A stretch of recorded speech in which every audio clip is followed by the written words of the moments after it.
ఒకసారి మీరు చూడొచ్చు. అదే కంప్లైంట్ కాపీ. నా పేరు టీ లక్ష్మి అంటూ కూడా ఆ అంశానికి సంబంధించి కంప్లైంట్ కాపీలో మరి ముఖ్యంగా కొన్ని అంశాలను ప్రస్తావించడం జరిగింది. డీటెయిల్గా మాట్లాడుకునే ప్రయత్నం చేద్దాం.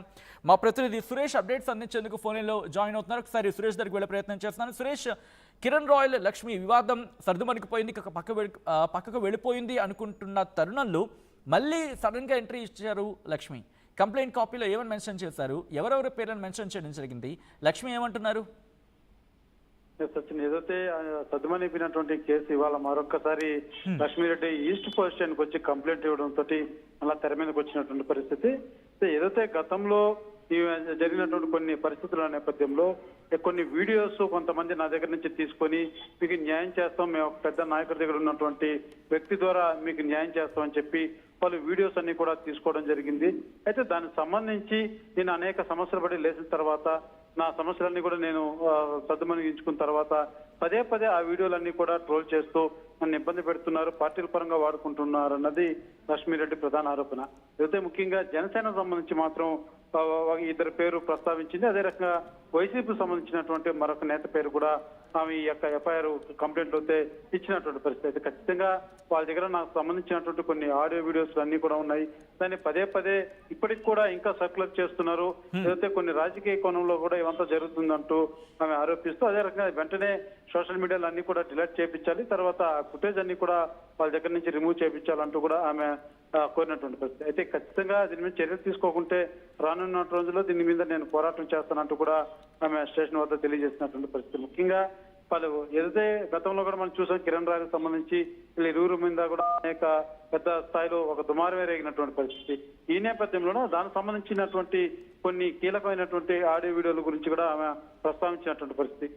దానికి సంబంధించే మేము న్యాయం చేస్తామని చెప్పి ఈ రకంగా నా సమస్య ఏదైతే ఉందో అసలు క్లియర్ అయినటువంటి సమస్యని మరలా అదే వీడియోలో పెట్టి దాన్ని ఎప్పటికప్పుడు మళ్ళా లేటెస్ట్ గా వాళ్ళు పొలిటికల్ గా ఏదన్నా ఇష్యూస్ ఉంటే నా యొక్క అంశాన్ని సోషల్ మీడియాలో స్ప్రెడ్ చేస్తున్నారంటూ కూడా ఆవేదన వ్యక్తం చేసినటువంటి పరిస్థితి.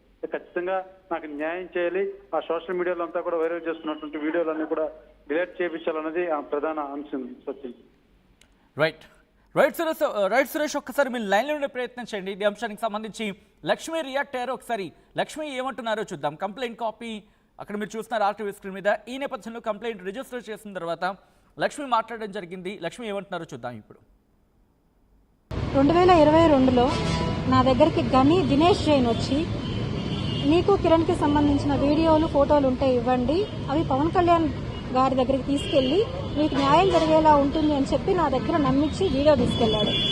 అప్పుడు నేను నమ్మకపోతే నా ఫ్రెండ్ అయిన హరిశంకర్ దగ్గర కాల్ చేపించి నీకు న్యాయం చేపిస్తామని చెప్పి తీసుకెళ్లారు. ఆ తర్వాత 2025లో ఎప్పుడైతే నా ఆర్థిక పరిస్థితి ఇదయ్యి నేను సూసైడ్ చేసుకునే పరిస్థితి వచ్చిందో నేను హాస్పిటల్లో ఉన్న 2 డేస్లో నా పర్మిషన్ లేకుండానే ఆ వీడియోస్ అనేవి రిలీజ్ చేయడం జరిగింది. అవి వచ్చినప్పటి నుంచి నా కుటుంబం కానీ నేను కానీ నా పిల్లలు కానీ ఎంతో సఫర్ అవుతాను. ఆ తర్వాత జరిగిన విషయాలు అందరికీ తెలిసిందే. ఎన్నో సమస్యలు పడి మేము కోర్టు ద్వారా అన్ని సెటిల్మెంట్ చేసుకోవడం కూడా జరిగింది.